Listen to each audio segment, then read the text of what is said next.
Welcome to doassignment-ca. Here's the problem.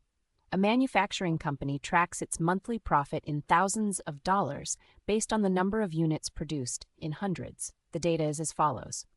When 1,000 units are produced, the monthly profit is $5,000. 1,500 units gives $12,000 profit. 2,000 units gives $18,000. 2,500 units gives $26,000. 3,000 units gives $32,000, and 3,500 units gives $40,000. Part A, plot the data points on a coordinate grid. Part B, use 2 points on or near your trend line to find the slope. Part C, write the equation of the line of best fit. Part D, interpret the slope in context. What does it tell you about the company's profit per 100 units produced? Part E, if the company produces 4,000 units, predict the monthly profit. Now let's work through the solution step by step. We start by labeling our variables. X is the number of units produced in hundreds, and Y is the monthly profit in thousands of dollars.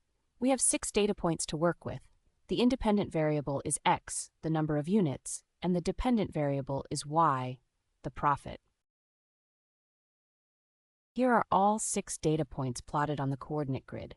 Notice they fall very close to a straight line, which tells us a linear model is a great fit. The trend line drawn through the data passes near the points 10,5 and 35,40. For Part B, we pick 2 points that sit on or very near our trend line. The points 10,5 and 35,40 work perfectly. We plug them into the slope formula, rise over run, which is y2 minus y1 divided by x2 minus x1. Subtracting 40 minus 5 is 35, 35 minus 10 is 25, so the slope equals 35 over 25, which simplifies to 7/5 or 1.4. Now substitute the slope 1.4 and the point 10,5 into slope-intercept form to solve for b. 1.4 times 10 is 14, so 5 equals 14 plus b, which means b equals -9. Plugging both values in, the equation of our line of best fit is y equals 1.4x minus 9. This is the answer to Part C. Let's do a quick check. Plugging x equals 25 into our equation, 1.4 times 25 is 35, minus 9 gives 26.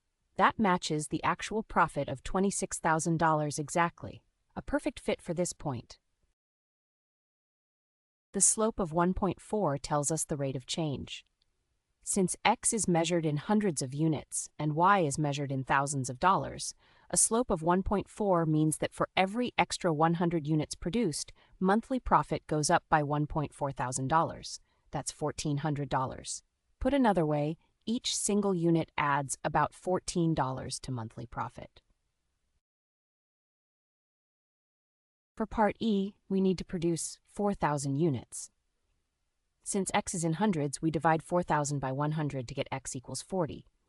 Substituting, 1.4 times 40 is 56, minus 9 gives 47. The model predicts a monthly profit of $47,000. Here's a full summary. The slope of 1.4 was found using the 2 endpoint data points. The line of best fit is y equals 1.4x minus 9. The slope tells us profit rises $1,400 per 100 units produced. And for 4,000 units, we predict a monthly profit of $47,000. Visit doassignment.ca for more study tools, AI learning support, and online tutoring.